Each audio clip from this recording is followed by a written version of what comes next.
Bapak Ibu yang kami hormati, perkenalkan, saya Adi Septiawan. Jadi kehormatan bagi saya dapat hadir di tengah Bapak Ibu dalam talkshow Hari Donor Darah Sedunia. Talkshow digital kali ini mengangkat tema perbincangan hangat, donor darah adalah ibadah. Kami juga mengingatkan untuk selalu menerapkan protokol kesehatan dengan menerapkan 3M dimanapun Anda berada. Hari Donor Darah Sedunia diperingati pada tanggal 14 Juni setiap tahunnya, disemarakan oleh seluruh masyarakat di berbagai belahan dunia. Palang Merah Indonesia Provinsi DKI Jakarta juga ikut memeriahkan semarak peringatan Hari Donor Darah Sedunia tahun 2021 dengan slogan "Donorkan darahmu agar kehidupan dunia terjaga". Berbagai rangkaian kegiatan telah dilaksanakan dan hari ini merupakan salah satu kegiatan yang kami lakukan bekerja sama dengan Walubi Provinsi DKI Jakarta. Assalamualaikum warahmatullahi wabarakatuh. Selamat pagi, salam sejahtera bagi kita semua. Salam Om Swastiastu, Namo Buddhaya, salam kebajikan. Namo Buddhaya. Baik. Sebelum kita mulai, kita akan melihat lagi video-video tentang donor darah berikut ini.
Demikian tadi adalah video yang telah diputarkan oleh panitia. Terima kasih panitia, rekan-rekan panitia.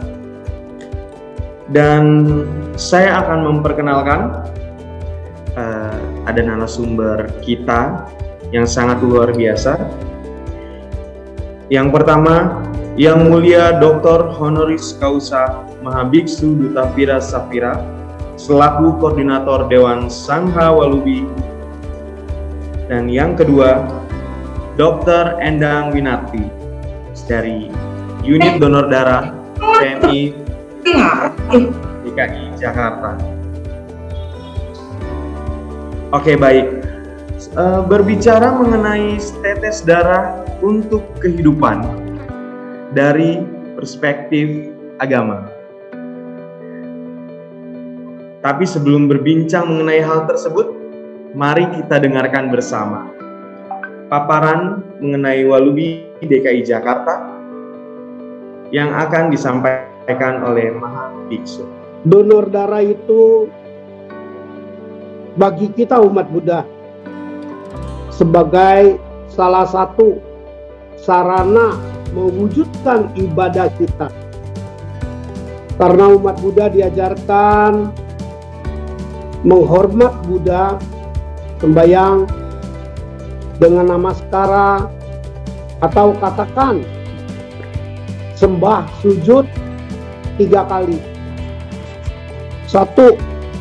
Setiap orang harus mempunyai motivasi untuk maju, atau bahasa agamanya disebut karma datuk. Kemauannya itu harus di-pick off, angkat semangatnya. Untuk apa? Untuk masuk dalam hidup keheningan, tenang, jernih. Sering disebut sucikan hati dan pikiran kita. Itu pesan para orang suci dalam agama Buddha ketika membahas intisari ajaran Buddha. Kita mesti masuk dalam tahapan kedua, yaitu wujud perbuatannya. Umat Buddha selalu diingatkan kepada hukum karma, hukum alam semesta. Apa yang kita lakukan, itulah yang akan kita peroleh. Selalu berbuat baik. Ketiga, dalam mewujudkan amal ibadah kita itu, ada ayat yang mengingatkan kepada kita. Kita harus bisa mensucikan hati dan pikiran kita, mensucikan tanah suci para Buddha yang ada dalam jiwa kita ini. Oleh karena itulah kami katakan donor darah sebagai salah satu perwujudan ibadah umat Buddha.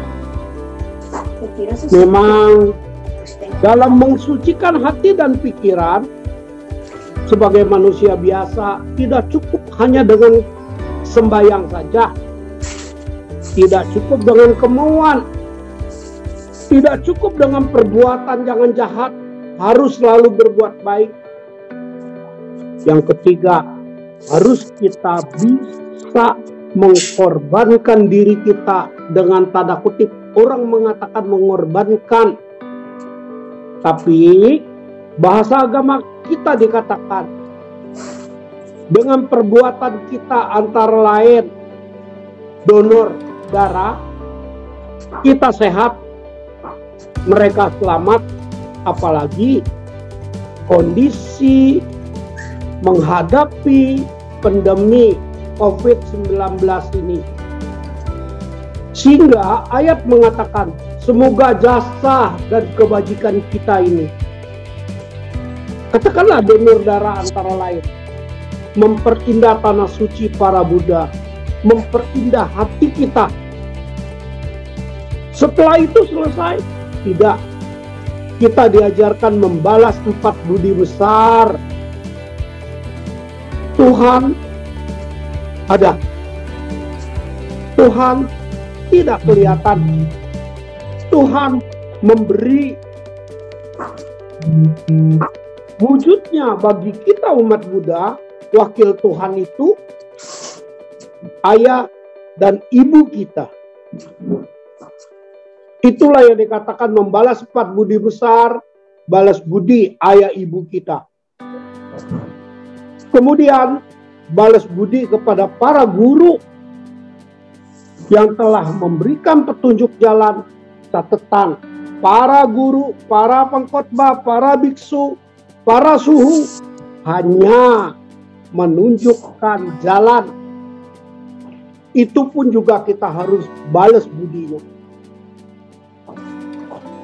Ketiga, budi masyarakat. Kita bisa bayangkan, kalau sekeliling kita masyarakat membutuhkan darah, tiada orang mau memberikan sumbangan darahnya, apa yang terjadi? Apalagi kita paham PMI selalu mengingatkan kita, setetes darah kita sangat berguna untuk keselamatan orang lain. Dalam ayat Buddha dikatakan, kalau kita bisa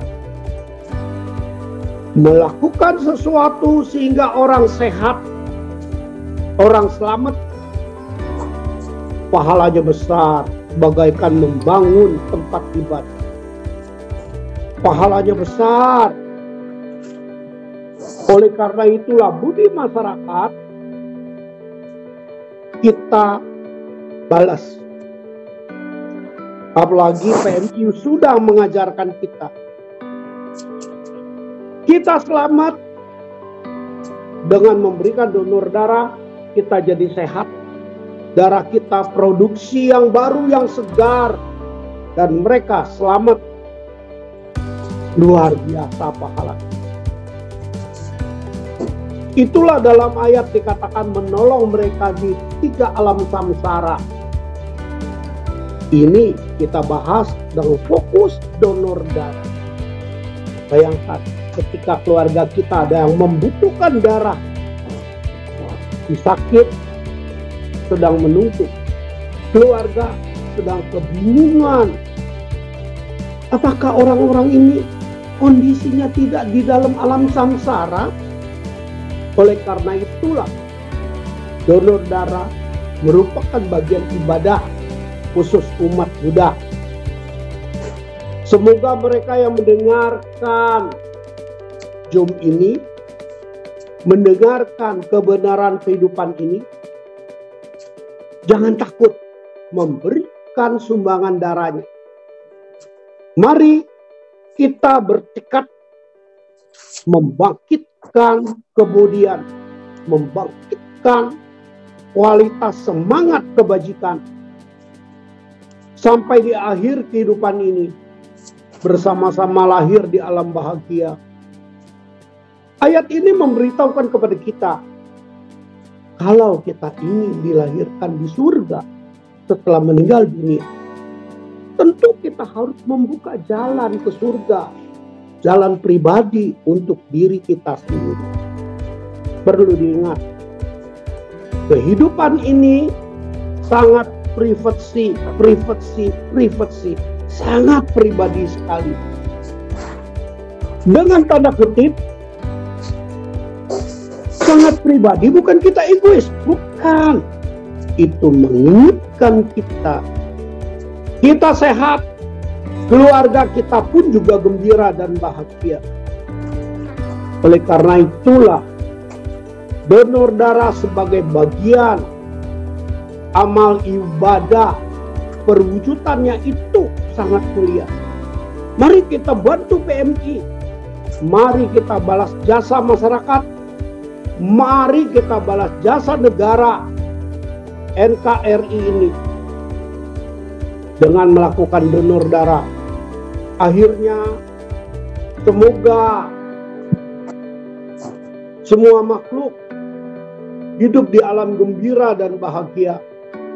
Semoga para petugas garda di depan kita ini PMI semuanya sehat dalam menghadapi pandemi COVID-19 ini. Tentu jasa dan pahala ini membawa keberuntungan di dunia maupun di surga. Akhirnya suhu berdoa, semoga orang-orang yang kita kenal terlindung, terkuat, diberi kekuatan oleh Yang Maha Kuasa, semuanya menjadi sehat, gembira dan bahagia. Sadu, sadu, sadu. Demikian adanya berbincang-bincang donor darah adalah ibadah dari sudut ayat ajaran agama Buddha. Terima kasih Anda telah meluangkan waktu. Terima kasih PMI. Terima kasih bangsa ini. Jakarta bangkit. Suhu atas pemaparannya sangat menarik sekali, karena apa yang kita lakukan itu adalah yang akan kita peroleh. Betul begitu ya Suhu? Dan Betul, donor darah ibadah adalah kita. salah satu perwujudan ibadah kita. Iya. Suhu, boleh dong saya bertanya sedikit, boleh cerita tentang donor darah yang telah dilakukan oleh Vihara Avalokitesvara di Mangga Besar yang sudah berjalan dari tahun 1983. Betul. Silakan, Suhu. Terima kasih, Pak. Tahun 1982 kami dipercaya umat, diberi kesempatan untuk berbakti, mengelola, mengurus tempat ibadah umat Buddha di Jalan Mangga Besar Raya 58 yang diberi nama Avalokitesvara, atau kita terjemahkan Wihara Dewi Cinta Kasih. Tahun 82 kondisi wihara itu dimulai yang ibadahnya saja cuma 6 orang. Kemudian berkembang sampai 1983 umat sudah mulai berdatangan, tidak banyak, Pak, mulai dari 14 yang beribadah. Melihat kondisi begini, kami teringat oleh ayat, siapa yang berbuat kebajikan akan datang keberuntungan dari mana-mana. Siapa berbuat kebajikan akan datang keberuntungan dari mana-mana. Saat itu bisa kita bayangkan 1983. Nggak banyak orang mempunyai pemahaman. Aku sehat, mereka selamat. Tidak ada pemahaman mengenai donor darah itu begitu penting. Sehingga darah yang kita berikan, kita bisa sehat. Kenapa? Karena tubuh kita memproduksi darah kita yang baru. Apalagi kita tahu PMI melakukan ambil donor darah kita itu tidak sembarangan. Ada dokternya, dijaga sterilnya, dan sebagainya. Suhu berterima kasih dengan almarhum Bapak Sutrianto. Ketika tahun 83 itu masih muda semua. Mau membantu Suhu, mau mewakilkan kita ke PMI. Dikoordinasikan sehingga mulai 1983, tuh ingat ketika itu Abisincia, yaitu Februari akhir, kita mulai melakukan donor darah. Bayangin, umat cuma 14. Dari mana peserta donor darah itu? Suhu menganjurkan agar umat ngajak saudaranya. Omi Tohut, bahasa Islam bilang alhamdulillah. Ucapan Suhu bunyi, diikutin umat. Sehingga gak putus-putusnya 1 tahun 3 kali, 4 kali kita melakukan donor darah. Tentu panitia yang bekerja yang baik, bukan Suhu. Suhu cuma memberi motivasi. Bapak Sutrianto dengan rekan-rekannya itu sampai sekarang diterusin oleh Bapak Dharma Poniman, Aliong, Alung, dan sebagainya. Mereka tidak capek-capeknya mengajak orang donor darah. Kita beruntung di dalam wihara Dewi Cinta Kasih Kuan Im Posat Avalokitesvara kita diberkahi. Semua berjalan dengan baik. Bayangin, 83 sampai 2021. Berapa puluh tahun itu? Dan rata-rata aktivis donor darah itu mulai dari anak-anak muda yang kuliah, yang belum kerja. Sekarang rata-rata usia di atas 55, ekonominya semuanya bagus. Beruntung datang dari mana-mana. Sebab itulah kita harus percaya donor darah itu adalah bagian kita mewujudkan ibadah kita. Bayangkan, luar biasa.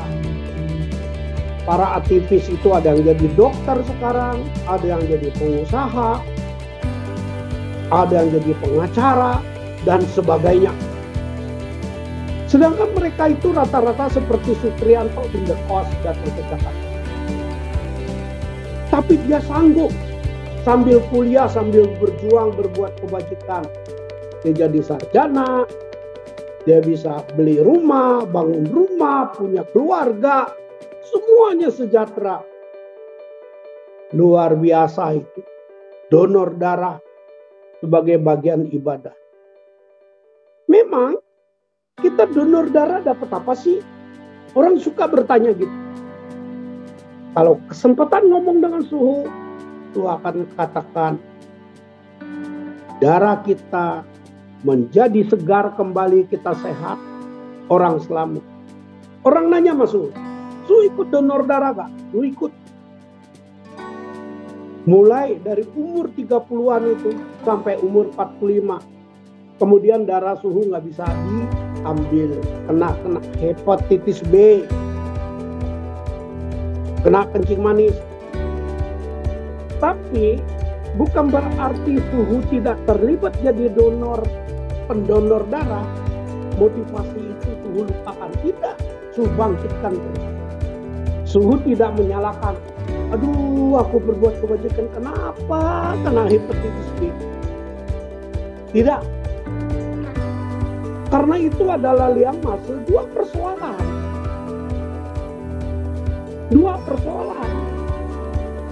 Sebab itulah kita harus ingat, kita hidup di dalam dua dimensi kehidupan. Satu dimensi warisan karma kita masa lalu. Katakanlah suhu, onderdil tubuh suhu ini, suhu kimia darah suhu ini, lu nggak tahu kenapa bisa kena hepatitis B. Tapi dimensi kedua kita tahu, kita harus percaya. Banyak berbuat kebajikan tanpa pamrih dan tidak pamer. Identik berbuat dengan ikhlas para mitra. Pasti keberuntungan beserta kita. Akhirnya suhu percaya, ini salah satu jalan bikin tangga ke surga. Hingga suhu sering ngomong sama teman-teman, ibadah itu bagaikan kendaraan, berbuat baik itu bagaikan driver bawa kendaraan ini. Bensinnya di mana? Bensinnya di amal ibadah kita, antara lain melalui donor darah. Itu menjadi sarana penunjang sehingga ibadah kita membawa kekuatan luar biasa. Demikian adanya Mas, semoga semua beruntung dan bahagia. Jadi dari tahun 1983 sudah banyak sekali darah yang dialirkan, darah kehidupan untuk masyarakat Indonesia. Banyak. Terima kasih umat Buddha. 100 Mas, 100 donor darah. Ya, semoga dengan apa yang sudah disampaikan oleh Suhu, makin banyak umat Buddha yang semangat lagi untuk mendonorkan darahnya. Terima kasih. Baik, untuk menutup pemaparan yang disampaikan oleh Suhu, ada sebuah video yang akan ditayangkan untuk panitia. Kami silakan. Hai, kami perwakilan umat Buddha Indonesia, Walubi. Ayo donorkan darahmu, kita sehat, mereka selamat. Selamat Hari Donor Darah Sedunia tahun 2021. Jakarta bangkit. Baik, untuk kita berlanjut ke sesi selanjutnya, sebelum kita akan mulai sesi tanya jawab. Kita masuk dulu ke narasumber kita yang kedua. Ya, narasumber kita yang kedua ada Dr. Endang Pratiwi dari Unit Donor Darah PMI Provinsi DKI Jakarta. Baik, terima kasih Mas Adi. Selamat pagi Suhu, selamat pagi semuanya. Senang sekali pada hari ini saya mendapat kehormatan untuk bergabung ya bersama Walubi dalam rangka Hari Donor Darah Sedunia dengan kita melaksanakan webinar melalui digital ini dengan tema adalah donor darah adalah ibadah. Ya, tadi saya sudah mendengarkan inspirasi dari Suhu begitu mulia, begitu menginspirasi kami untuk selanjutnya nanti bisa terus dan berbuat untuk kebaikan demi sesama.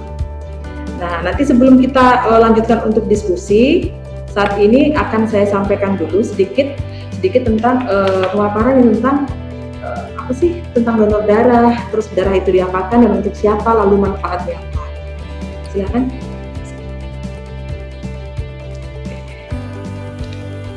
Baik, ini saya ambil judul adalah donor darah dari lengannya ke lengan pasien. Jadi memang kalau dari kita lihat kegiatan donor darah itu kan memang darah yang kita ambil dari lengan. Selanjutnya nanti akan diteruskan lagi ke pasien melalui lengan juga. Nah, apa yang terjadi di balik itu nanti bisa kita lihat pada paparan berikut ini. Next. Coba Mbak Dwi tolong dibantu. Ya, ini adalah gedung PMI mungkin yang sudah pernah datang ya, kita berada di Jalan Keramat Raya nomor 47 Jakarta Pusat.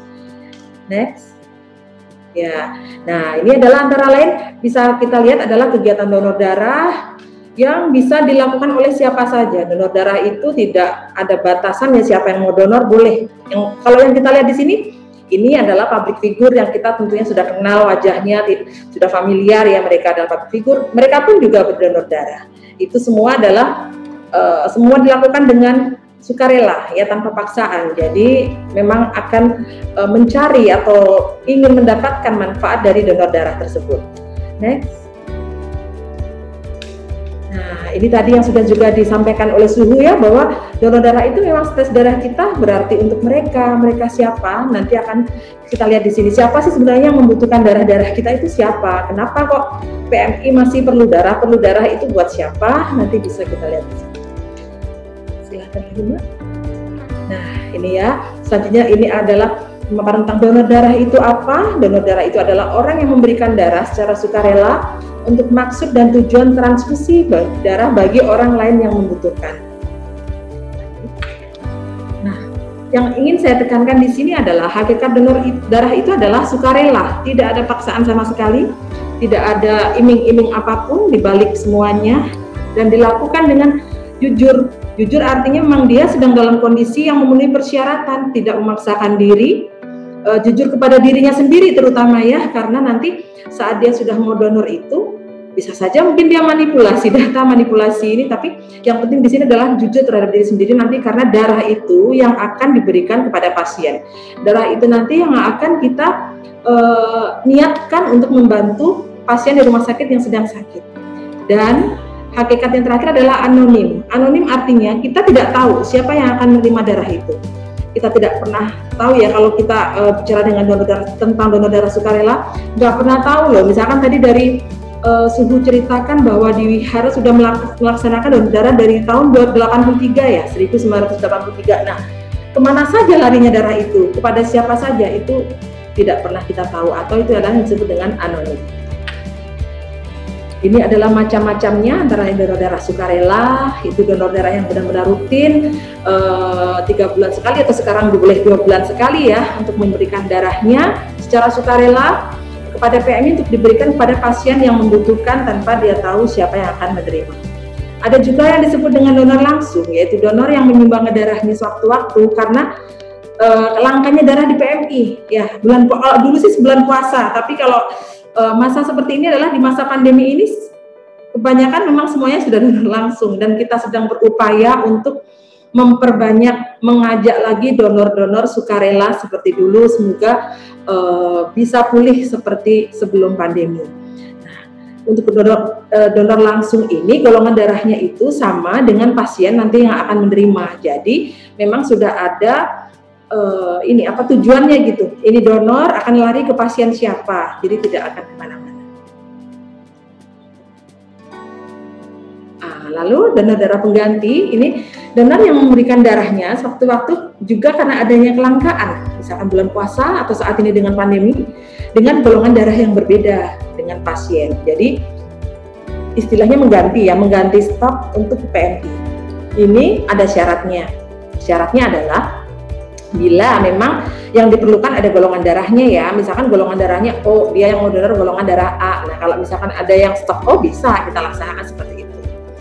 Lalu yang berikutnya adalah ini biasanya ini adalah donor darah siaga. Ini adalah merupakan program pemerintah yang sangat bermanfaat terutama bila daerah tersebut jangkauannya ke PMI itu jauh gitu ya. Jadi misalkan daerah-daerah terpencil gitu. Jadi donor darah itu sudah dipersiapkan atau disiagakan sewaktu-waktu untuk memberikan darahnya. Bisa di tingkat RW ya. Jadi misalnya ada warga yang sudah terindikasi nih, misalkan ada di warga tersebut ada pasien talasemia atau di wilayah tersebut ada yang memang ibu hamil yang memang cenderung anemia. Nah, jadi warganya sudah terdata siapa saja yang punya golongan darah A, siapa saja yang punya golongan darah O. Jadi, sewaktu-waktu diperlukan sudah bisa langsung dihimbau untuk donor. Nah, ada juga di kami yang disebut adalah donor on call.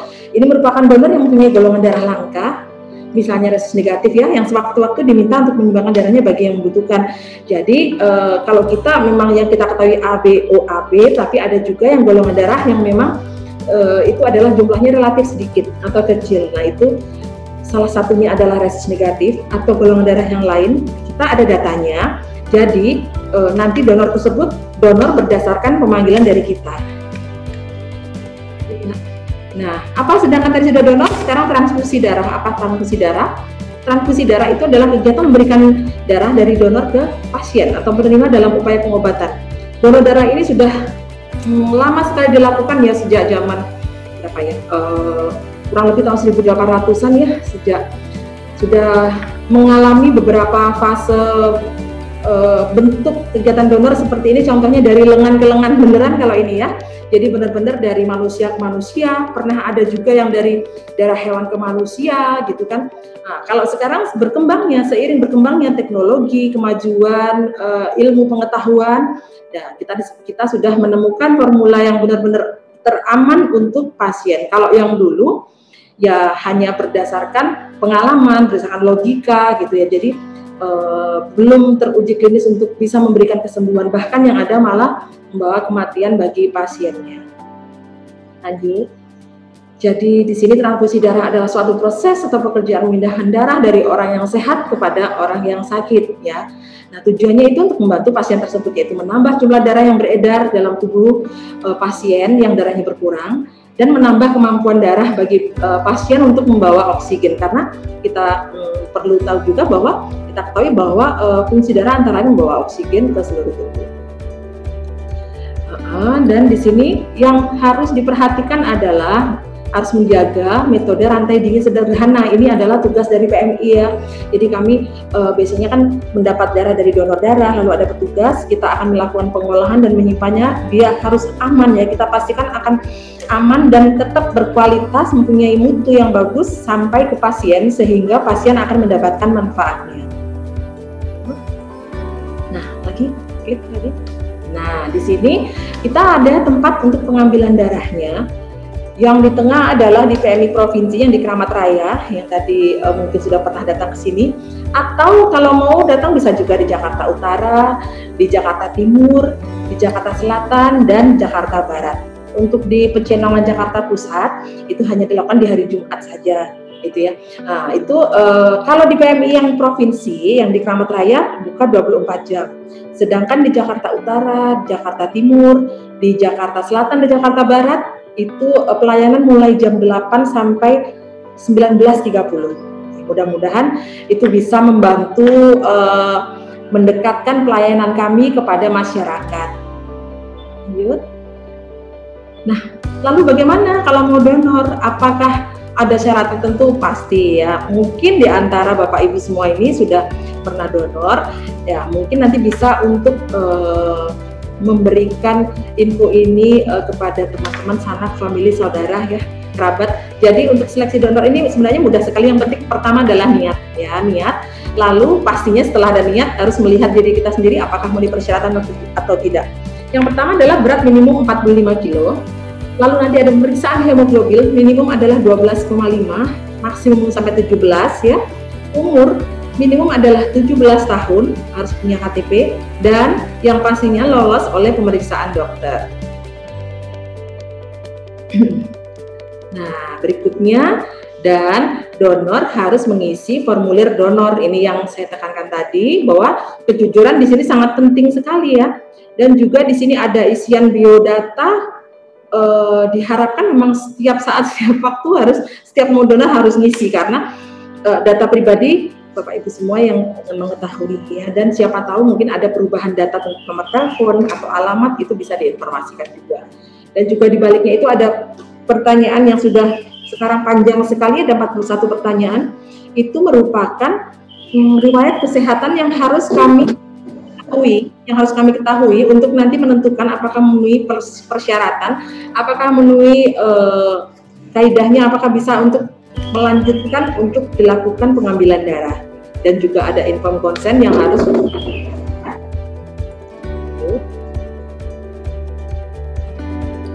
Nah, selanjutnya klik lagi, sekali lagi ya.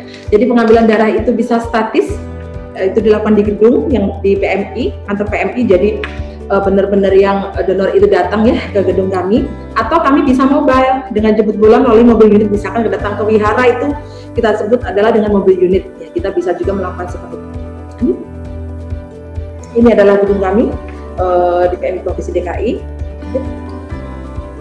Dan nanti setelah pengambilan darah akan didapatkan seperti ini darahnya ya. Darah Bapak Ibu itu akan seperti ini, dengan 3 sampel darah. Untuk apa saja nanti akan saya jelaskan. Lanjut. Nah, jadinya nanti setelah dilakukan pengolahan akan bisa didapatkan darah merah pekat atau packed red cell, trombosit pekat atau trombosit konsentrat. Selanjutnya bisa didapatkan plasma cair atau dan fresh frozen plasma atau plasma segar beku. Lanjut.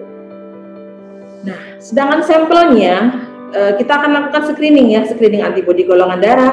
Selanjutnya adalah juga screening untuk infeksi menular lewat transfusi darah yang wajib kita lakukan, yaitu untuk mendeteksi penyakit yang bisa menular secara langsung dengan transfusi darah, yaitu untuk penyakit hepatitis B, hepatitis C, sifilis, dan HIV. Jadi 4 macam penyakit ini menurut WHO adalah minimum yang harus diperiksa dilakukan oleh unit penyedia darah. Ini wajib dilakukan karena kita kan tujuannya donor transfusi darah itu untuk menolong pasien, jadi nggak mau ya misalkan sudah ditransfusi tapi ditambahin bonus penyakit gitu kan, aduh Masya Allah, misalkan itu saudara kita sendiri kan kita pasti nggak mau ya. Jadi maunya kita menyiapkan darah yang paling aman, yang paling bermutu, yang nanti bisa memberi manfaat kepada pasien tersebut hingga pasien tersebut selamat dan sehat kembali.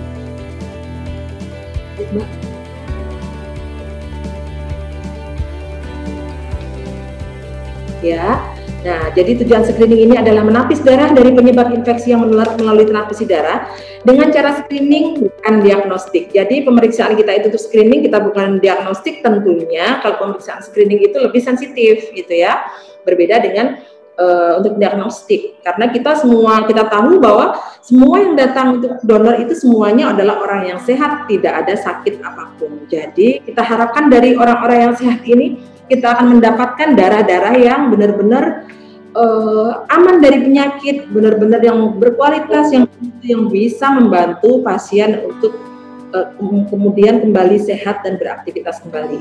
Dan kita melakukannya dengan 2 metode, yaitu ini.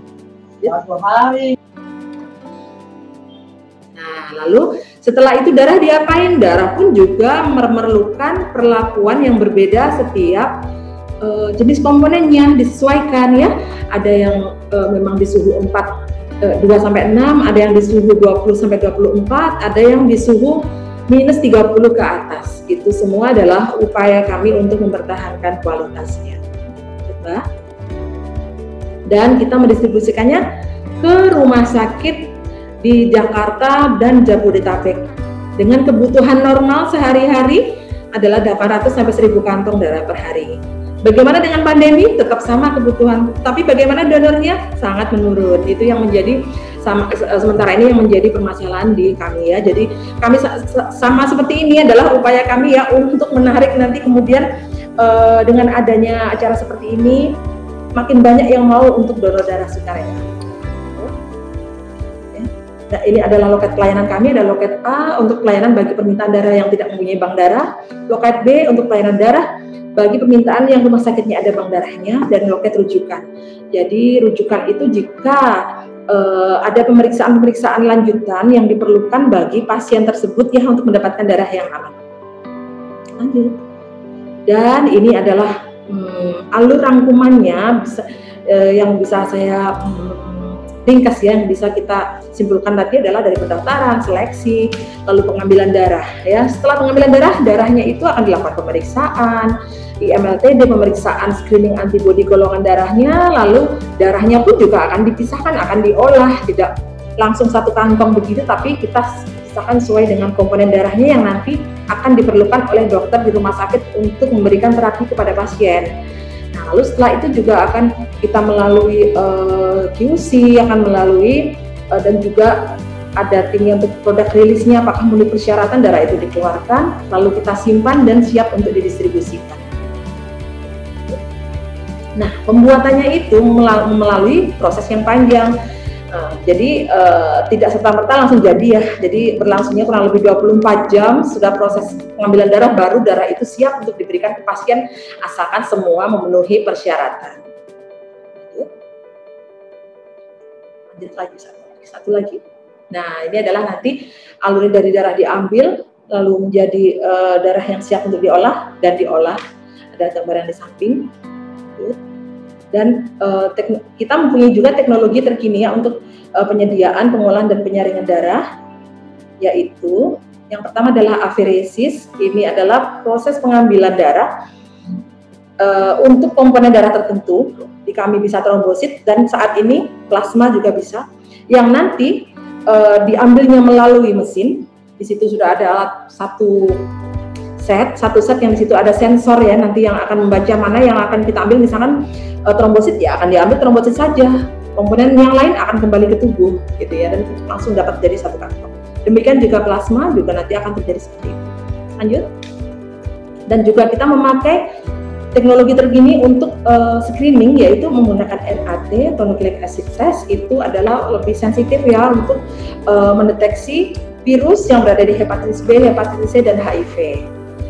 Jadi dengan pemeriksaan NAT ini window period, jadi virus, jadi saat virus masuk ke tubuh itu kan nggak langsung jadi penyakit, dia memerlukan waktu untuk sampai menimbulkan gejala, itulah dan window period. Nah, kita lebih sensitif ya. Jadi memang ada beberapa donor yang nanti memang dia sedang tidak fit atau memang sedang sakit, yang sebenarnya dia memang niat sekali ingin donor tapi sedang tidak enak badan. Bisa saja nanti terjaring di pemeriksaan ini, akhirnya tidak lolos darahnya untuk diberikan ke pasien. Nah, ini yang saat ini teknologi pada kami yang terkini pada masa pandemi ini adalah aferesis plasma. Jadi memang setiap suatu kejadian mungkin akan bisa kita ambil hikmahnya ya. Seperti juga sama seperti COVID ini. COVID ini sekarang memang banyak merebak kemana-mana. Nah, kita juga sempat berpikir bagaimana nanti dengan darah, bagaimana dengan, berarti donor kami berkurang sekali kalau seperti ini gitu kan. Tetapi ternyata memang ada hikmah di balik itu. Dari pasien COVID itu yang sudah sembuh, kita bisa ambil plasmanya ya dengan plasma aferesis, dengan metode aferesis, yang nanti plasmanya itu bisa kita berikan kepada pasien di rumah sakit sebagai salah satu terapi tambahan bagi pasien tersebut. Nah, memang ini masih dalam proses uji klinis, tetapi ada beberapa dokter yang sudah memakai terapi ini untuk pasien-pasien yang sedang berusaha, yang sedang dalam masa pemulihan, yang sedang dalam masa pengobatan untuk sembuh dari COVID. Seperti saat ini juga misalkan punya saudara atau teman yang sudah sembuh dari COVID, ternyata bisa juga untuk membantu sesama, bisa juga darahnya kita pakai lagi untuk membantu yang pasien yang COVID seperti yang dialami gitu ya. Nanti bisa tanya jawab lebih lanjut. Nah, kita juga punya kegiatan-kegiatan untuk donor-donor, antara lain pertemuan donor negatif dengan donor panel, atau pemberian penghargaannya ada yang 10 kali, 25 kali, 50 kali, 75 dan 100. Dan kita juga ada pertemuan dengan koordinator donor, pertemuan dengan rumah sakit, ada kegiatan sosialisasi dan seminar. Lanjut, Mbak. Nah, ini adalah penghargaan yang 50 kali. Nanti biasanya kalau yang sudah 50 kali ke atas, kita akan panggil dan kita adakan seremonial ya, nanti supaya bertemu. Ternyata jadi motivasi ya bagi donor, supaya ternyata bahwa saya ini yang 50 kali nggak saya sendiri, banyak yang lainnya gitu ya. Jadi bisa saling sharing, dan kita bisa tahu juga nanti di situ kita undang para perwakilan dari penerima darah, kita mendengarkan sedikit cerita dari penerima darah itu. Ternyata memang darah dari donor-donor itu sangat membantu mereka. Nah, ini yang 75 kali kita juga akan lakukan seremonial juga kepada donor. Kita panggil, kita adakan door prize, lalu kita beri batik, dan kita juga ada pin emas sebagai tanda cinta dari kami ya, PMI, untuk donor darah sukarela. Dan juga yang tertinggi adalah penghargaan yang diberikan kepada donor darah sukarela yang sudah 100 kali. Itu pemerintah memberikan Satya Lancana Kebaktian Sosial. Kalau biasanya Satya Lancana itu diberikan kepada ya aparat yang sudah berapa tahun atau mengabdi berapa tahun gitu ya, atau mungkin mempunyai jasa tertentu. Nah, untuk kita masyarakat biasa ini bisa mendapatkan Satya Lancana di bidang kebaktian sosial, yaitu dengan donor darah 100 kali atau lebih. Lanjut, Mbak. Ini acara-acara yang sudah kami lakukan untuk pemberian pemberian Satya Lancana. Dan ini adalah bagaimana persiapan kalau kita mau donor darah. Apa yang harus dipersiapkan? Nah, yang pertama tentunya niat ya. Niat itu memang dari awal itu, dan pastikan kita adalah dalam kondisi yang sehat jasmani dan rohani. Nah, lalu dalam seminggu terakhir sebelum donor atau 2-3 hari sebelumnya, kita harus pastikan banyak minum air putih dan istirahat minimum 4 jam, serta membawa identitas diri saat donor. Nah, ini adalah minimum ya, minimum 3 gelas, malamnya sudah minum 3 gelas, nanti pagi minum lagi. Itu akan membuat badan kita lebih fit, dan juga nanti peredaran darah menjadi lancar. Lalu setelah selesai ngapain, Dok? Apa yang harus kita lakukan? Oh, gampang. Kalau setelah selesai nggak ada keluhan apa-apa, kembali lagi menjalankan pola hidup seperti biasa ya, dengan ditambah banyak minum air putih dan menghindari mengangkat berat atau olahraga yang berat, maksudnya karena darah tadi setelah dilakukan pengambilan darah kan masih ada bekas lukanya. Kalau dilakukan mengangkat berat, takut jika itu terbuka lagi dan bocor, hanya itu saja. Kalau sudah besoknya sudah boleh kok untuk olahraga lagi ya. Lalu minum vitamin penambah darah, kan kita biasanya berikan vitamin, itu boleh diminum ya. Dan pastinya makan makanan yang sehat. Ya, sebenarnya nggak yang begitu ini. Lalu ini adalah beberapa manfaat yang bisa saya sampaikan ya. Manfaatnya terutama bagi kesehatan, yaitu lebih sehat, lebih fresh, karena akan ada stimulasi pembentukan darah yang baru. Jadi setelah di tubuh kita tuh ada sistem gitu. Darah keluar, nanti di dalam berarti dia akan terstimulus. Stimulus akan membentuk lagi sel-sel darah yang baru. Ya. Jadi makanya kalau pengalaman dari donor-donor itu setelah selesai katanya badannya segar ya, karena memang di situ akan terbentuk sel-sel darah yang baru. Nah, mengurangi risiko penyakit jantung ya. Jadi di sini dengan donor darah maka akan mengurangi kadar zat besi yang tinggi di dalam darah, karena zat besi yang tinggi dalam darah itu sebenarnya yang tidak bagus. Jadi dengan tingginya kadar besi yang di dalam darah, jika kita darahnya diambil atau jika kita donor darah, maka akan mengurangi risiko penyakit jantung, karena si besi itu kalau dia akan menumpuk di dalam darah, dia akan bisa teroksidasi dengan lemak-lemak kolesterol itu dan akan menumpuk sehingga bisa membentuk plak. Dengan diambil, jadi akan mengurangi risiko untuk membentuk plaknya tersebut. Begitu ceritanya. Jadi artinya bukan artinya bukan donor darah menyembuhkan penyakit jantung, bukan, tetapi orang sakit jantung nggak boleh donor justru. Tetapi jika kita sehat, ayolah kita menjaga kesehatan kita dengan terus donor, sehingga semua risiko penyakit yang mungkin kita ada risiko penyakit jantung bisa terkurangi. Lalu kita juga mendapatkan kesehatan psikologis, ya pastinya ya, karena kita sudah datang niat menyempatkan waktu, kita menyempatkan waktu untuk berdonor karena ingin berbagi apa yang kita punya, yaitu darah, tentunya akan memberikan kesehatan psikologis. Jadi kita secara psikologis menjadi lebih ringan, mengurangi stres. Dan juga di sini ada penelitian bahwa usia lanjut yang masih rutin donor darah tetap berenergi dan bugar. Nah, juga jika kita datang rutin donor ya 3 bulan sekali misalnya, atau sekarang bisa 2 bulan sekali. Nah, itu secara nggak langsung kan akan timbang badan, cek HB, cek dokter. Nah, itu kan artinya mendapatkan manfaat yang tidak disengaja dengan donor darah, yaitu otomatis ya mendapat pemantauan kesehatan secara teratur. Dan juga mendeteksi penyakit yang serius, misalnya ya pasti kita ada aware dengan keadaan tubuh kita. Selama ini saya nggak apa-apa, tapi begitu donor suatu saat loh kok dikasih tahu misalnya, karena nanti saat donor ternyata nggak bisa, ternyata donor darah yang sebelumnya ada hasil yang reaktifnya kenapa, nanti bisa dikonfirmasi kepada bagian yang ada di petugas di sini. Nah, kita jadi aware dong, loh kenapa kemarin saya ya, kenapa ya, misalkan pola hidup kita, oh kemarin saya kurang istirahat, atau oh kemarin saya makannya yang kurang bagus gitu. Karena jika yang misalkan kita sudah donor dan kita dicuekin atau tidak dipanggil atau tidak diberitahu oleh PMI tentang darah kemarin yang saya donorkan bagaimana ya, itu artinya darahnya bagus ya. Tetapi jika misalkan kita donor hari ini, kemudian seminggu kemudian ada telepon atau ada pemberitahuan untuk datang ke PMI, itu artinya ada hal-hal yang tidak memenuhi persyaratan dari darah kita untuk diberikan ke pasien. Kemungkinannya ada 3. Yang pertama adalah kemungkinan dari IMLTD-nya, yaitu dari hepatitis B, hepatitis C, sifilis atau HIV yang reaktif. Kemungkinan dari screening antibodi golongan darahnya ada yang bermasalah, nanti golongan darahnya mungkin ada kelainan, atau mungkin dari kualitas darahnya yang kurang bagus. Misalnya plasmanya terlihat keruh sekali, atau plasmanya terlihat merah, berwarna hijau, atau putih kayak susu, itu biasanya akan kita panggil untuk dilakukan cek ulang. Nanti akan dicek lagi dari sampel yang terbaru. Jika misalnya ternyata ini ya dikasih tahunya, Bapak kemarin darahnya nggak dipakai loh, ternyata karena plasmanya itu keruh banget Pak, kita akan cek ulang ya Pak. Nah, setelah diambil ternyata oh bener Pak, ternyata triglyceridnya tinggi, oh kolesterol totalnya tinggi. Nah, nanti kita akan berikan terapi. Setelah itu setelah sebulan bisa datang dan dicek lagi, kalau sudah bagus boleh donor gitu ya.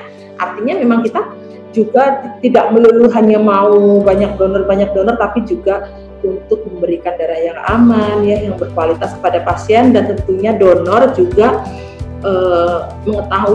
bisa mengetahui kondisi dia.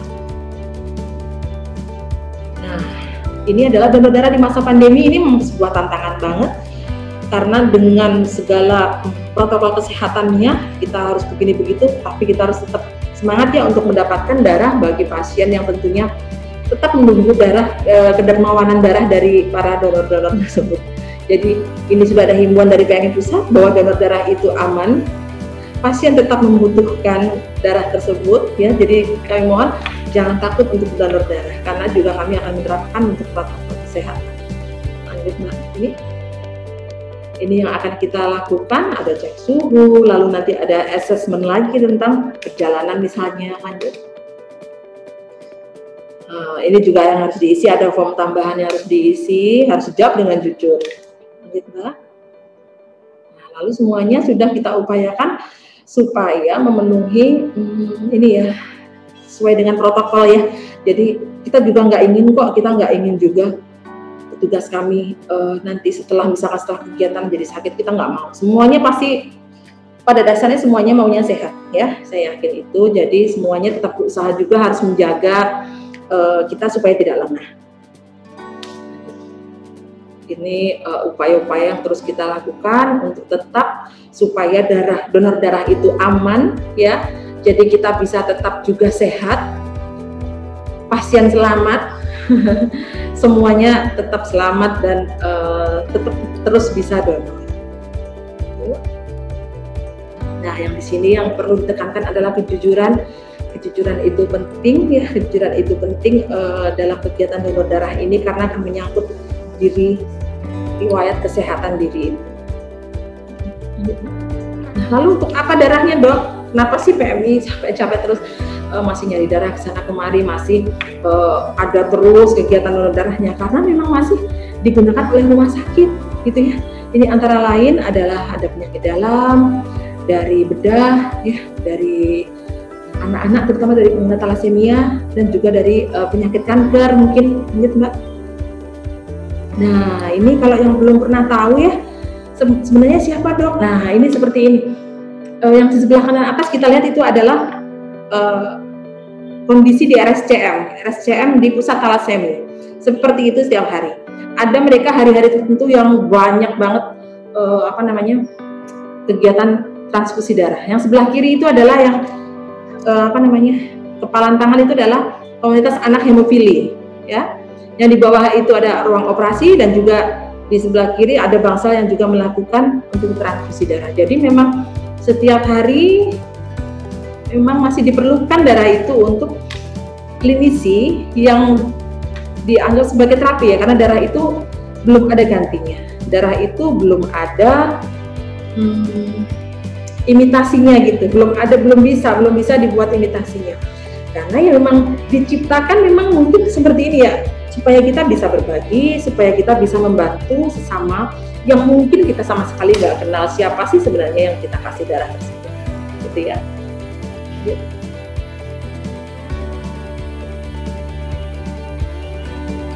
Ya, jadi nah ini adalah anak thalassemia yang di atas itu bersaudara itu ya. Jadi mereka memang benar-benar setiap hari pun juga ada yang thalassemia itu ada yang seminggu 2 kali, ada yang seminggu sekali, bahkan kalau yang parah mungkin seminggu 3 kali. Semuanya itu ya mereka juga nggak minta, seperti itu keadaannya. Kalau yang bawah itu saya ngikutin di Instagram, kebetulan Conan ya, dia Conan itu yang sudah meninggal. Jadi dia adalah pasien thalassemia yang sedang terus berjuang di Singapura. Jadi dari Indonesia tapi dia berobat ke Singapura, tapi kemarin meninggal dia di bulan kemarin. Ya lanjut.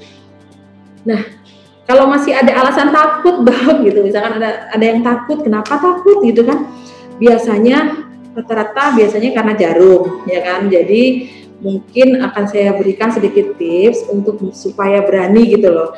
Jadi lebih di mindsetnya, difikirkanlah orang yang akan diselamatkan loh. Kita akan menyelamatkan orang itu 1 sampai dengan kita memberikan 1 sekali kita donor itu bisa menyelamatkan 3 pasien ya. Nah kalau sakit ya pasti sakit. Bohong sekali kalau saya bilang nggak sakit. Namanya jarum ya, jarum kan tajam. Cuma sakitnya itu hanya sebentar dan akan hilang dalam sekian detik gitu, cepat hilangnya. Nah, tapi perubahan yang akan kita berikan ke pasien itu akan dirasakan seumur hidup, ya. Doa yang mengalir terus itu akan dirasakan terus karena ya sakit itu nggak seberapa dibandingkan dengan nanti manfaat yang diterima oleh pasien. Gitu saya. Nah, lalu bisa juga bertanya, misalkan prosedurnya apa aja sih? Ini jarumnya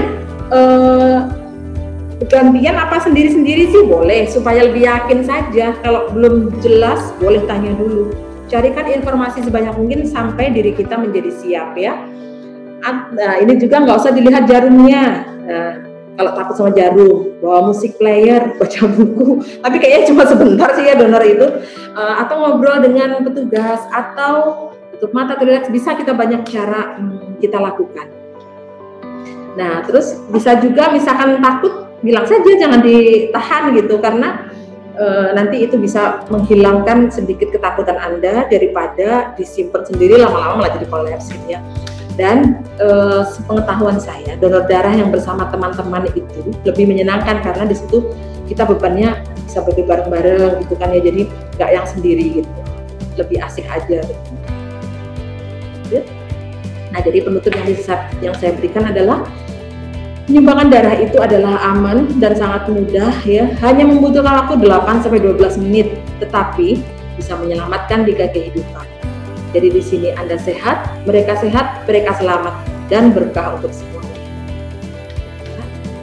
Ada lagi. Nah, jadi kalau ingin menyelamatkan orang, kalau ingin membantu orang, tidak harus menjadi dokter ya, tidak harus menjadi dokter dan menjadi superhero bahkan ya. tapi cukup memberikan lengan saja, hanya memberikan lengan saja, semuanya di sini bisa menjadi pahlawan kemanusiaan. Jadi, Mbak. Nah, jadi darah itu akan menyelamatkan mungkin keluargamu, saudaramu, kekasihmu, bahkan mungkin diri kita sendiri ya, yang tadi sudah disampaikan juga oleh Sugi. Yuk, Mbak. Nah, terima kasih telah bergabung dengan kami selama ini untuk donor darah. Mudah-mudahan kita bisa memberikan manfaat untuk kemanusiaan. Baik. Unit donor darah PMI Provinsi DKI Jakarta. Oke, kita akan masuk ke sesi selanjutnya. Untuk peserta, jika ada pertanyaan dapat melalui kolom chat atau angkat tangan.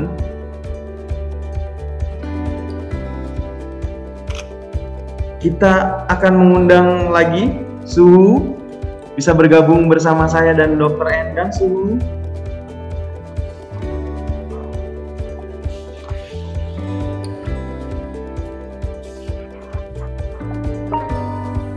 Halo, Suhu.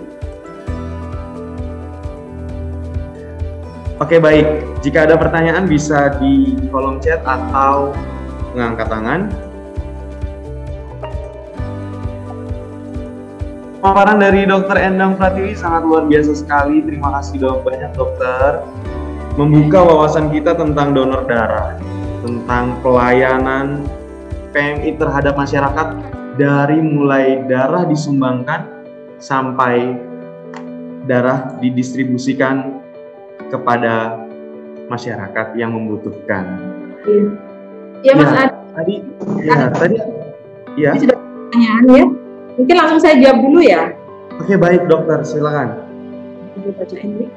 Ada beberapa pertanyaan awam yang belum. Donor darah pertama, berapa banyak darah yang ada dalam tubuh? Kedua, berapa banyak darah yang dapat diambil? Ketiga, jika darah diambil, apakah ada korelasinya dengan sebutan sakit kurang darah? Oh ya, baik, silakan. Ya, jadi ini ya. Terima kasih. Pertanyaannya dari siapa tadi, Mbak? Dari Bapak Supriyadi, dong. Pak Supriyadi, terima kasih ya Pak untuk pertanyaannya. Jadi begini Pak, jadi darah yang ada di tubuh kita itu kurang lebih ada 5 liter Pak. Ya. Nah, lalu berapa yang diambil kalau donor gitu kan? Yang diambil kalau donor itu hanya minimum 350. 350 itu seberapa ya? Jadi kayak segelas aqua yang kecil tambah dikit lagi gitu ya Pak. Jadi enggak. Dan itu sudah memenuhi syarat dari yang ditetapkan oleh WHO. Jadi ada perhitungannya Pak. Makanya ada syarat berat badan minimum 45 kilo dan nanti juga akan ada pemeriksaan hemoglobin dulu minimum 12,5. Jadi kalau misalkan HB-nya di bawah 12,5 nggak boleh. Kalau beratnya 40 kilo tunda dulu, jangan, gemukkan dulu gitu ya.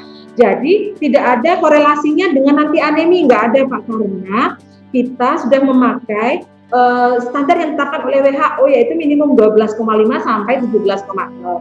Jadi saat darahnya diambil 350, 450 insya Allah aman ya Pak, nggak akan memberikan efek setelah donor saya jadi anemi ya gitu ya. Jadi itu sudah ada ketetapan dari WHO, jadi harus dipenuhi oleh donor itu supaya donornya juga sehat, darah yang diberikan berkualitas dan bisa memberi manfaat pada pasien.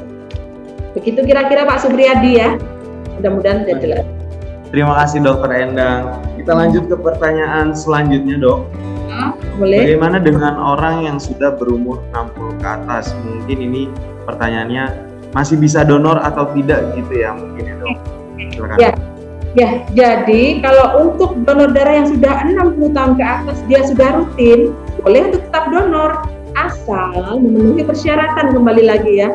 Nah, persyaratannya apa aja dong? Sama seperti tadi, dan juga nanti akan ada pemeriksaan kan oleh dokter. Nanti dokter yang akan memastikan lolos atau tidak. Begini misalnya, dia masih usia 55 misalnya.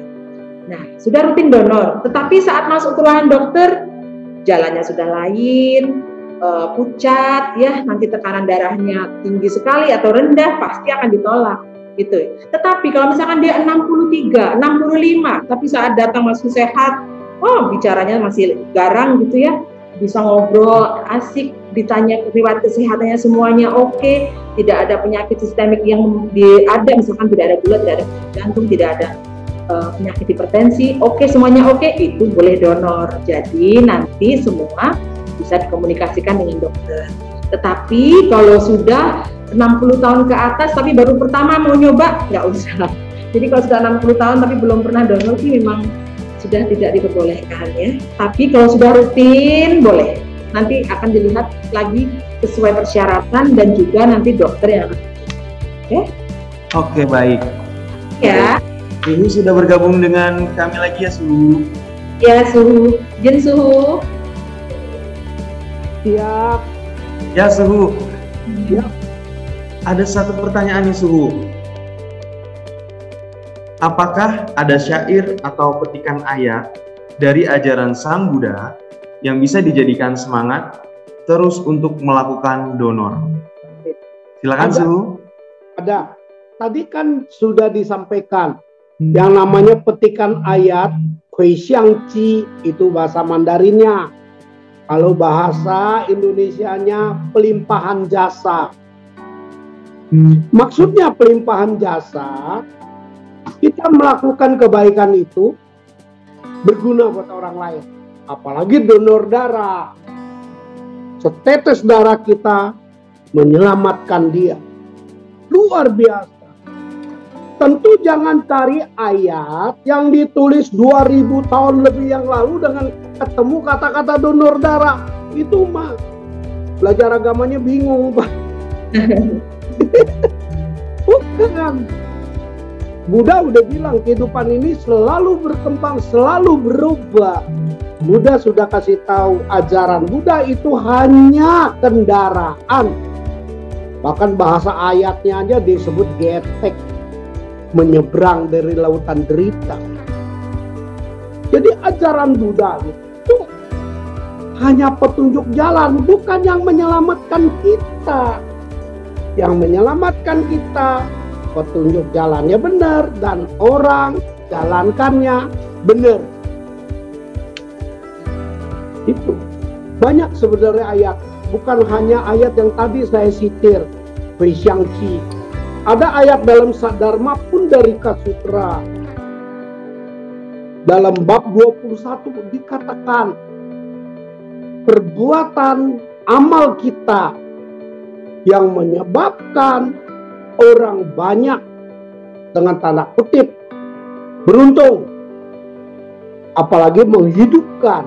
Di situ ada ayat kata-kata menghidupkan, bagaikan orang membangun 7 wihara, membangun 7 tempat ibadah. Apalagi kalau kita perdalemin ajaran Buddha. Kalau kita baru berhenti sampai teori, ayat bilang kata-kata benar. Kita tidak melakukan perbuatan benar. Apa sih perbuatan benar? Jadi contoh dong. Kalau bahasa sekarang teladan. Banyak ayat-ayat itu. Sehingga kita diajarkan apa? Sarana gacami. Perbuatanmu merupakan pelindungan dirimu. Banyak ayat-ayat. Apalagi donor darah. Tadi Ibu sudah jelaskan. Wah, saya jadi teringat tergugah. Darah yang diberikan kepada orang lain ini, dia nggak tahu siapa yang kasih itu.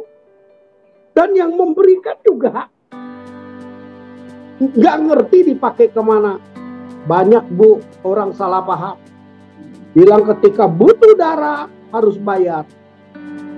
Luar biasa kata-kata ini. Karena dia nggak ngerti. Darah itu harus dirawat. Harus dibersihkan. Tentu itu perlu ada biaya.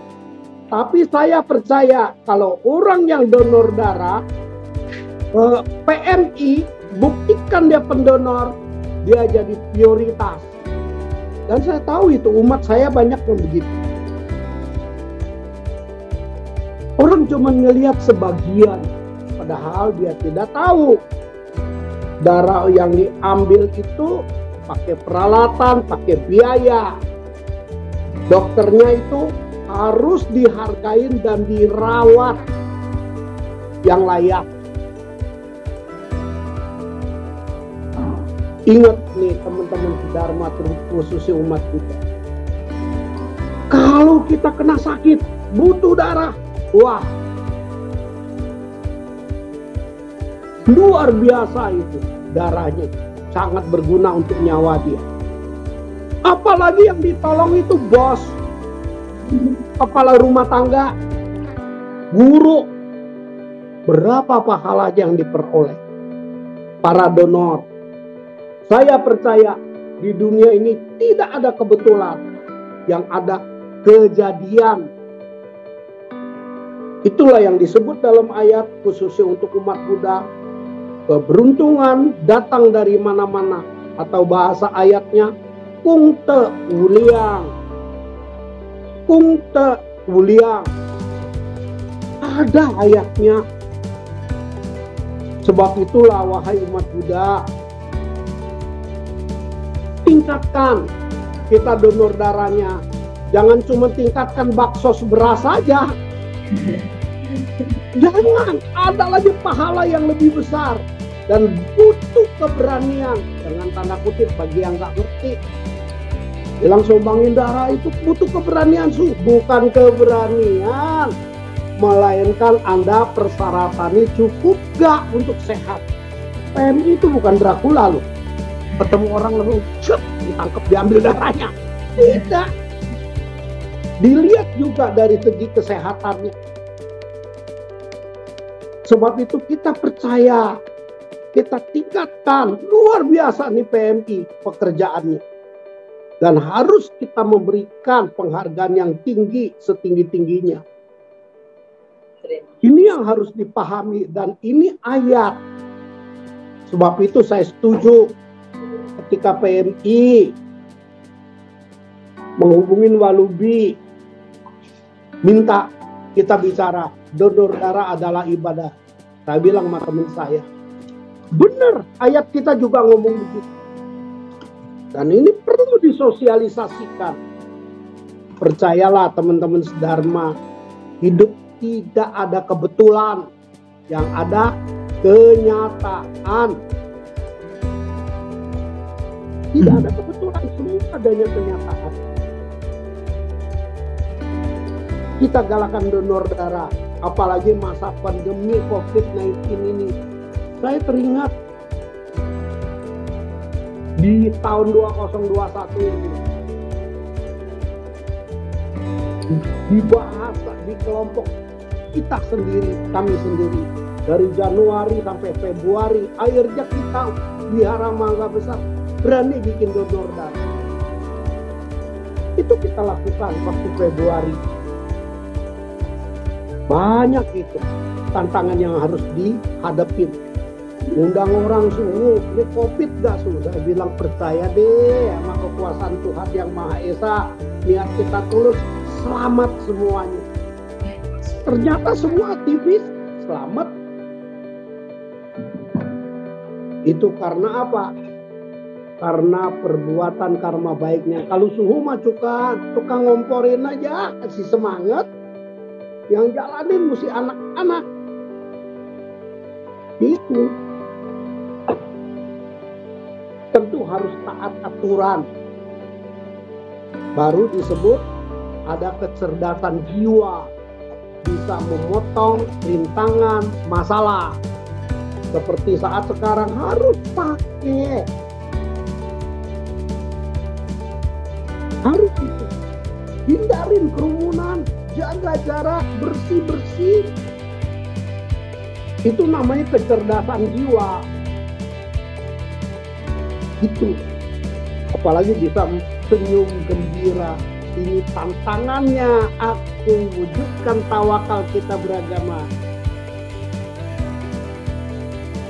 Demikian adanya Pak. Baik, terima kasih Suhu. Ada pertanyaan untuk Dokter Endang mengenai darah, kenapa harus bayar? Dan mungkin bisa dijelaskan lagi dok nanti mengenai donor darah aman di tengah pandemi. Tapi sebelum ke Dokter Endang, saya masih mau ke Suhu lagi nih Suhu. Sudah berapa banyak partisipan Vihara yang telah menyelenggarakan donor darah?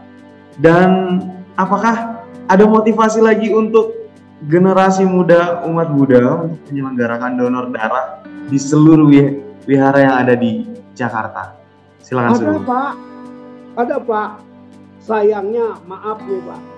Umat Buddha juga mencatat itu kurang cermat Pak. Dengan tanda kutip sudah berbuat baik, ya sudahlah, gak usah diingat. Tapi sudah jelas sekali, di mana-mana umat Buddha itu melakukan donor darah dengan sukarela. Bahkan ada yang langsung ke PMI karena wihara bikinnya lambat katanya. Langsung mereka ke PMI. Saya percaya lokomotif yang dibawa oleh PMI kita cuma bawa gerbong pasti berjalan luar biasa. Silo.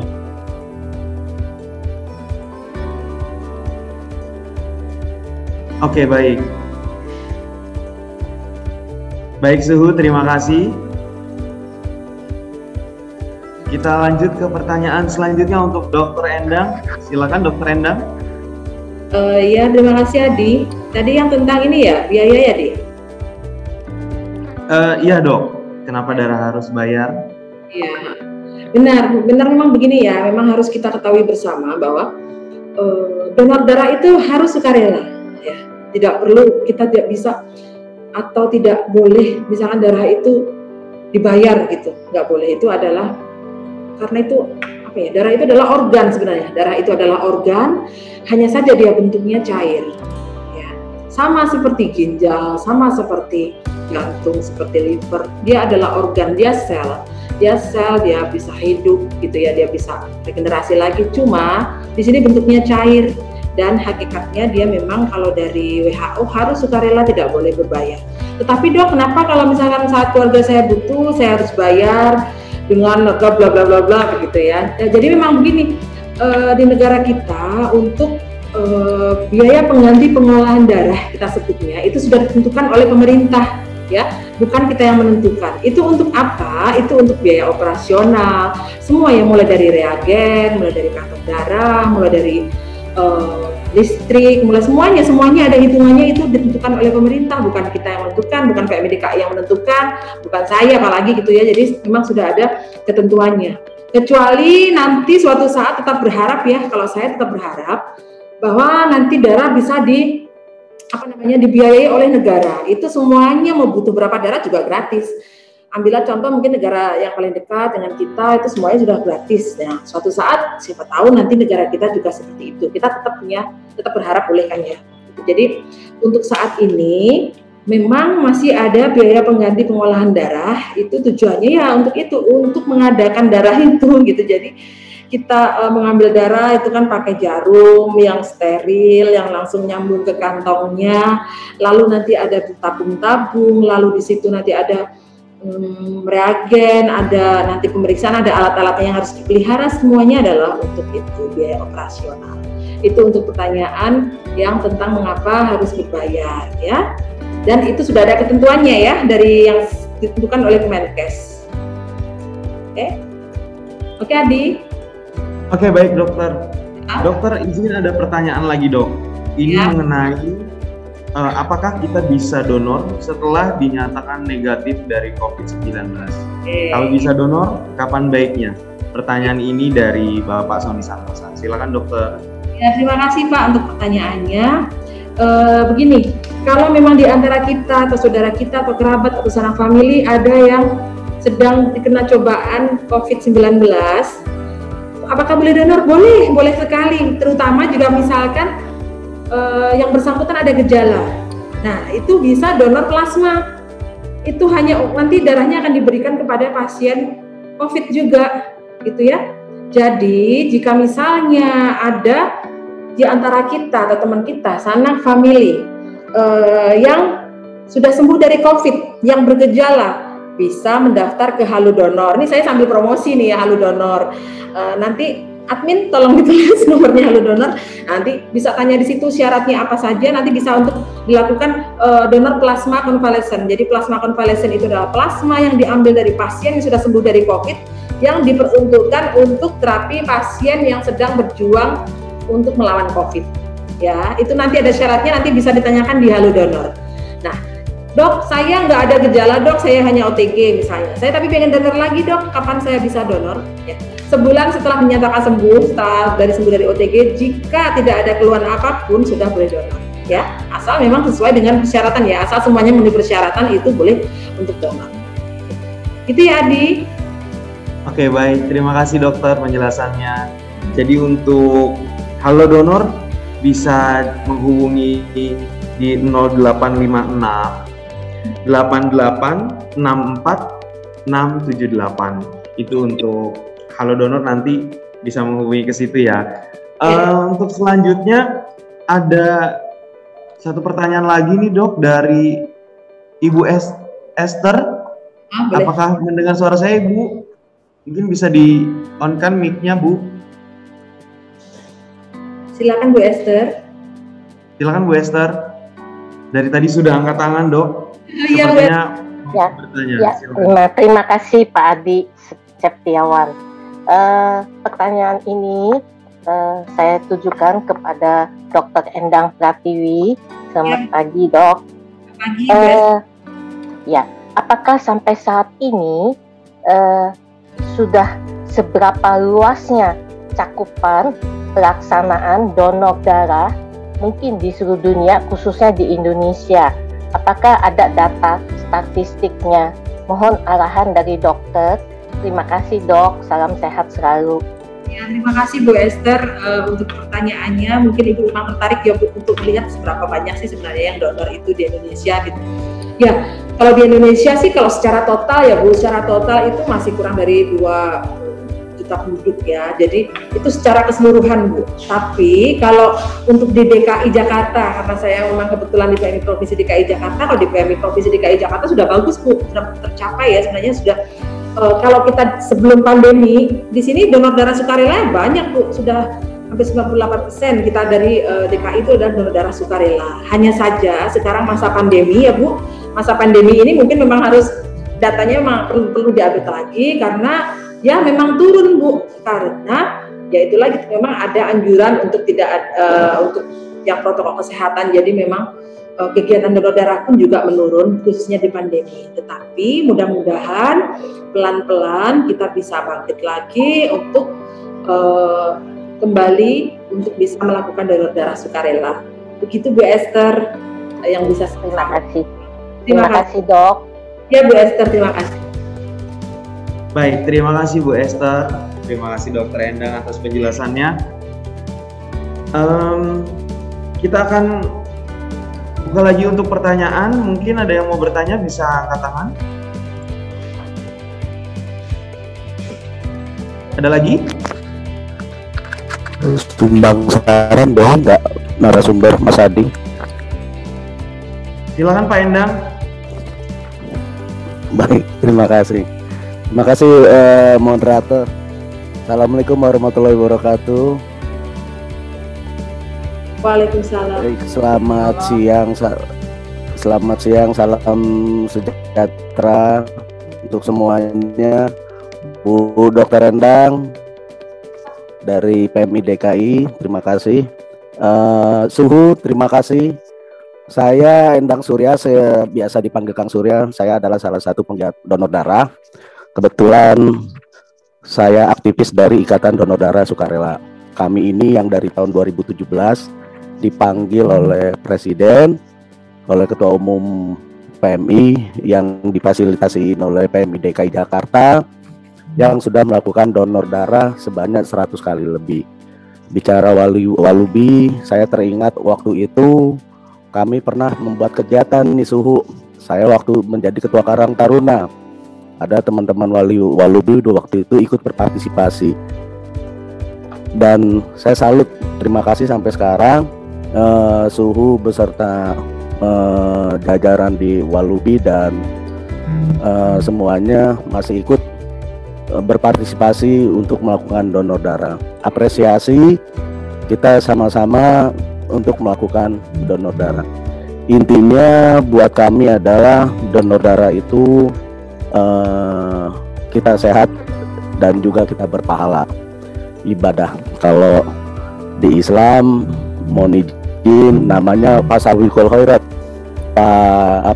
Suhu. Jadi kita berlomba-lomba melakukan kebaikan.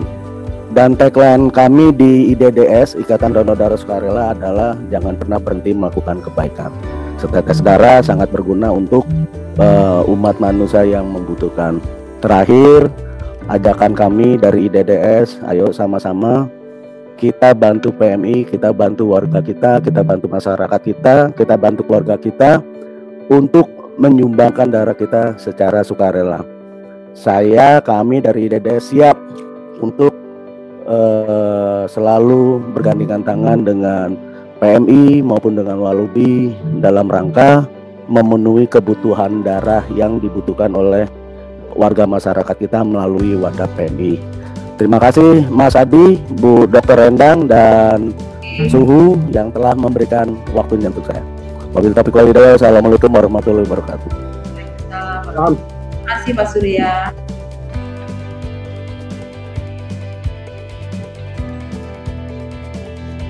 Silakan Dokter Endang. Ya Pak Surya ini dari ini ya, Ketua DDS.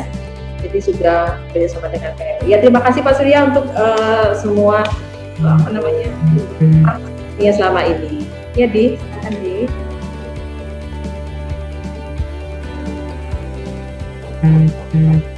Oke, Di, udah Di. Oke, baik.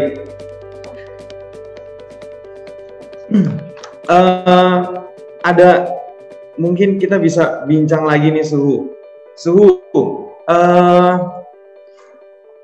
Untuk di wihara-wihara sendiri, kegiatan donor darah itu boleh dilakukan di masa pandemi, Suhu? Boleh. Tahun ini sudah kita mulai lagi. Memang tahun 2020 stagnasi.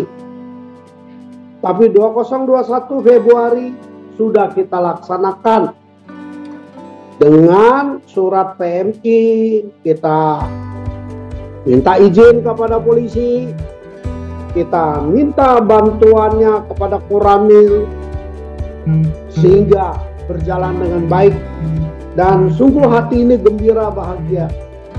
Umat yang tadinya ragu-ragu karena masa pandemi bisa penuh semangat sampai 120 kantong darah yang diambil.